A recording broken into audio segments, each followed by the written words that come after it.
안녕하세요. 오늘은 주말 동안 계속 나오던 뉴스, 아래 공포 해가지고 경기 침체에 대한 이제 두려움, 요런 기사들로 인해가지고 미국부터 해가지고 유럽장이 폭락을 했었는데요. 그래서 우리나라에도 이제 어떤 영향을 미치고 이 아래 공포가 과연 무엇인지 한번 살펴보도록 하겠습니다. 일단 아래 공포라고 기사들은 예전에도 많이 나온 적이 있었는데 이게 무슨 뜻인지 모르시는 분들도 계실 겁니다. 근데 특별한 게 있는 건 아니고 매우 간단합니다. R은 리세션, 약자라고 보시면 되고요.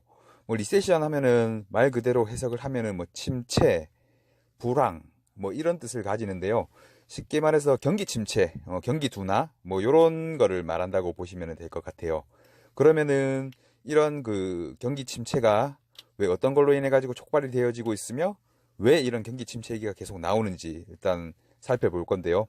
제일 많이 나오는 단어였을 겁니다. 주말에 미 국채 장단기 금리 역전, 이게 어떤 것인지 생각해보면 매우 간단합니다. 근데 이제 장단기 금리 역전을 왜 안 좋게 보느냐, 이게 이때까지 역사적으로 봤을 때 경기 침체의 유력한 단서였기 때문에 혹시나 요번에 또 금리 역전이 경기 침체로 몰고 가지 않을까, 이런 걱정 때문에 계속 뉴스가 나온다고 보시면 될 것 같고요.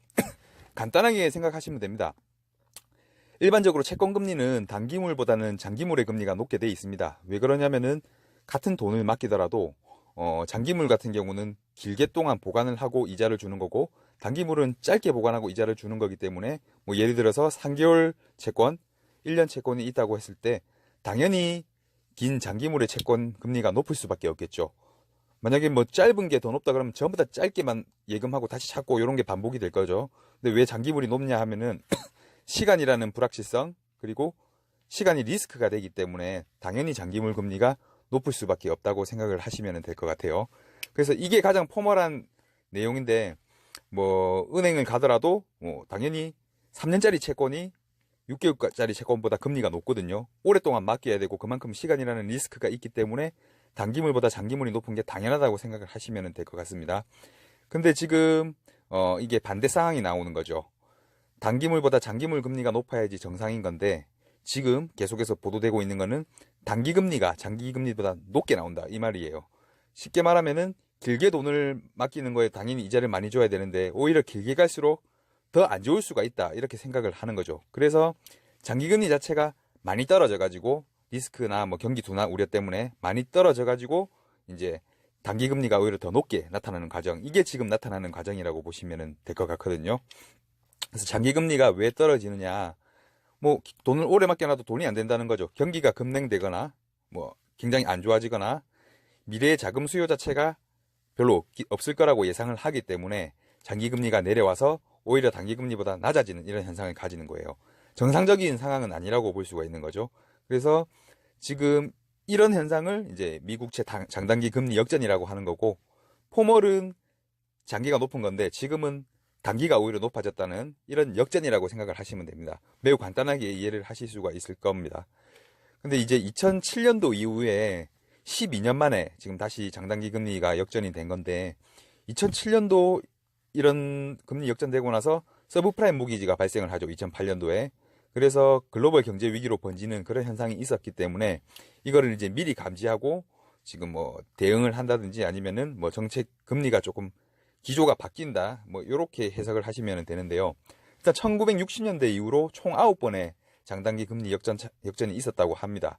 그 9번 중에서 7번이나 이제 경기 침체가 나왔었거든요. 그래서 요번에도 혹시나 그런 일이 되풀이되지 않을까 해서 미리 이제 대비를 하자, 이런 측면이라고 보시면 될 것 같고요. 9번 중에 7번이라는 거는 대부분 다 경기 침체가 왔다는 거예요. 나머지 2번은 그 이후에 금리 인하를 해가지고 다시 약간 금리가 정상으로 돌아오는 이런 거였다고 참고적으로 아시면 될 것 같아요. 그래서 지금 현재 연준에서 저번 주에 발표를 했었죠. 이런 기미가 보이기 때문에 일단 2019년도 한 해 동안은 금리 인상을 하지 않을 것이라고 지금 발표를 한 상태입니다.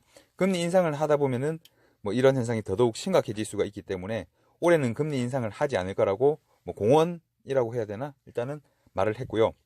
그 다음에 지금 긴축 정책을 펼치고 있죠. 경제가 좋았다고 생각을 했기 때문에 보유자산 축소하는 거를 이제 9월에는 이제 종료를 하겠다. 9월 전까지는 종료를 하겠다. 원래는 내년인가 내후년까지 이제 예측이 되어 있었는데 그거를 빨리 한다는 거죠.